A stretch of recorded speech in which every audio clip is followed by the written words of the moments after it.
Hey you guys, welcome back for another video. I wanted to start doing some curriculum videos because I know it's about that time where people are going to be starting to figure out what they want to do for next year. So I want to start off with third grade. So my daughter is a late summer birthday, so she went into kindergarten. She was in public school kindergarten, and she went in as right at 6 years old. So she went in reading chapter books and things like that, and so it was kind of hard because a lot of kids aren't at that level yet. Some kids are at that level yet, or at that level at that time. But this is kind of what's worked for us this year, her being in third grade. So I want to kind of start off with math first. So we started doing Horizons math at the beginning of the year, and then we did it last year also. And it was really good. I liked it, but it was very dry. And it was very colorful, but very dry. And I think my daughter prefers, as do my other kids too, but my daughter prefers a little bit more interaction, you know, and fun things within the curriculum to make math as fun as it could possibly be. So we did switch, and this has been working well for us, The Good and the Beautiful. So as you saw in my other video, I'm not, secular or non-secular curriculum. It doesn't bother me, but I did go ahead and decide to get this because I really liked the layout and the format of everything and how it was taught and how kind of interactive it was. And they are redoing their math to make it a little bit more simple. So this will be considered an older edition, but everything's going to be the same, except it'll just be kind of shrunken down. So maybe not as time consuming. So this comes in two course books. This is part 2. We're almost there. And just to kind of, show you, it will have a story, it will have, nice pictures, it will have a daily dose to kind of like a little refresher, the actual lesson that it has, and then it will have either, an optional game that you can do with what I'll show you in a second, what it comes with, and then a student worksheet. So it's just real, it's been great because I like the interaction in it, and I like that they can get involved in it, and it's not just cut and dry, just sit and do the problems. So I do really like this. It comes with 2 books. That's the second one, and then it comes with the activity as well, activity box. So this would be for 3rd and 4th grade. I don't know if they're going to get rid of these for the newer editions, or if they're going to keep them and just make them more simple. So it comes with your manipulatives, so like your dice and your little game pieces and stuff for the games. It has your activity book where it tells you all the different games that they have in here.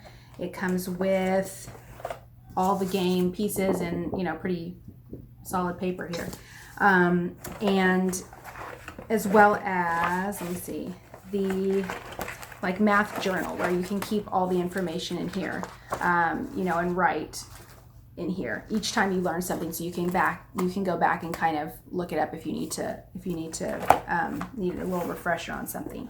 So for that, I've really liked that.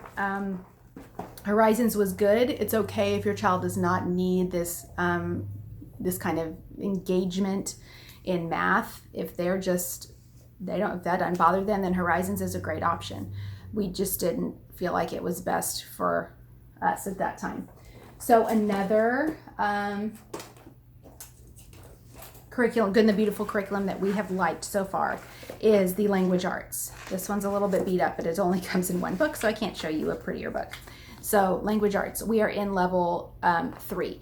This, as well as the math, and they will tell you on their website to go ahead and do the assessment. I found that my child was in with the level 3 pretty accurately. That was pretty accurate level for her. So we went ahead and kept that.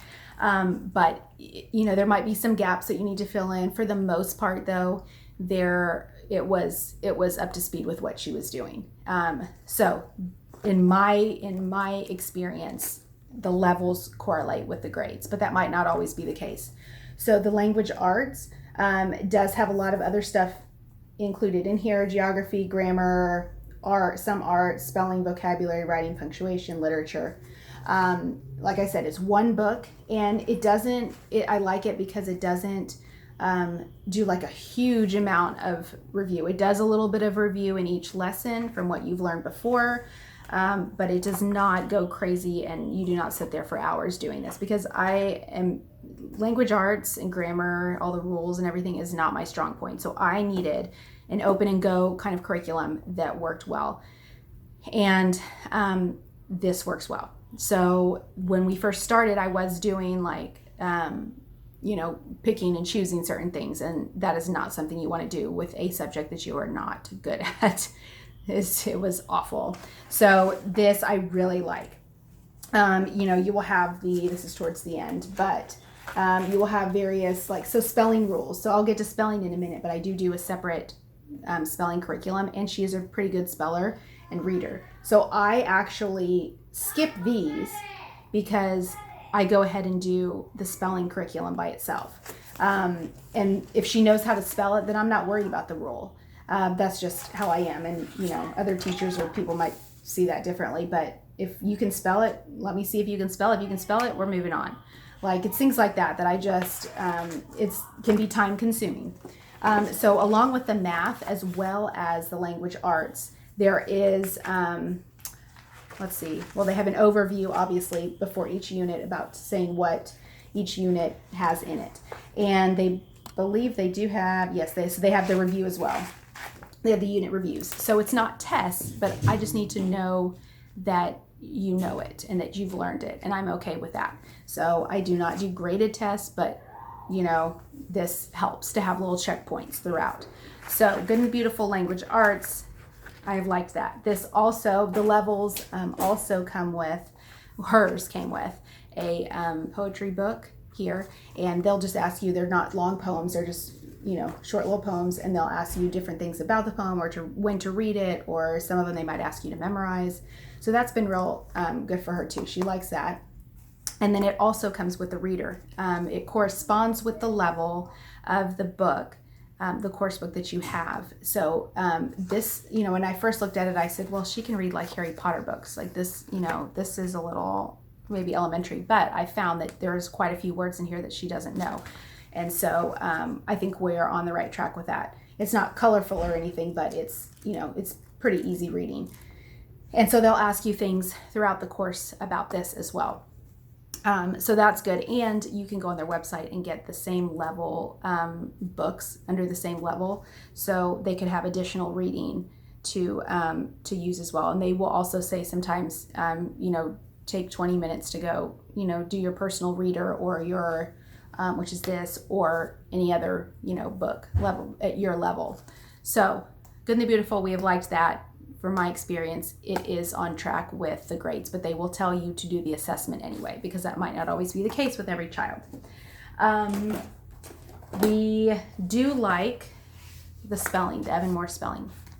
So we started her out in grade 3 spelling, and probably a couple months in, she was like, these are very easy words. I need to, you could tell she needed a challenge. So I looked online and I looked at the level 4, or grade 4, they go by grades here, grade 4, and that actually seemed very easy as well. So we bumped it up again, and so she is now doing grade 5. So keep that in mind, that if you do Evan Moore spelling, it might be easy. You might need to look and do the assessment and look and see what words online that, look at the list, a sample list, and see. This seems to be the sweet spot as far as spelling for her. So I don't know exactly, I don't know if it only goes up to 6th grade. I can't remember, but might be 6th grade, because my 6th grader is doing it. So this, I basically have and we skipped, so we're still kind of at the beginning of this, because when she decided that level 3 was too easy for her, was kind of halfway through the year. So it has the spelling list here. So you would have, the Monday you could copy here. Tuesday you would do the word meaning and the spelling dictation. Wednesday, the word study. Thursday, a different activity. And then Friday I do a test, a spelling test, or I try as my best I can. that has seemed to work for us. So this is just additional spelling. I don't feel like The Good and the Beautiful has enough spelling in it to deem it a huge focus on spelling in their curriculum. So I wanted to make sure that we had something extra. Vocabulary as well. So I started using this year, Wordly Wise, and we have really liked it. So this goes all the way up to 12 grades, I think. But same concept as the spelling. You have the vocabulary words here, and then you have the vocabulary words here with the definitions, and then you can go the next day and do it in context. Is it correct or incorrect? Corrections to the words,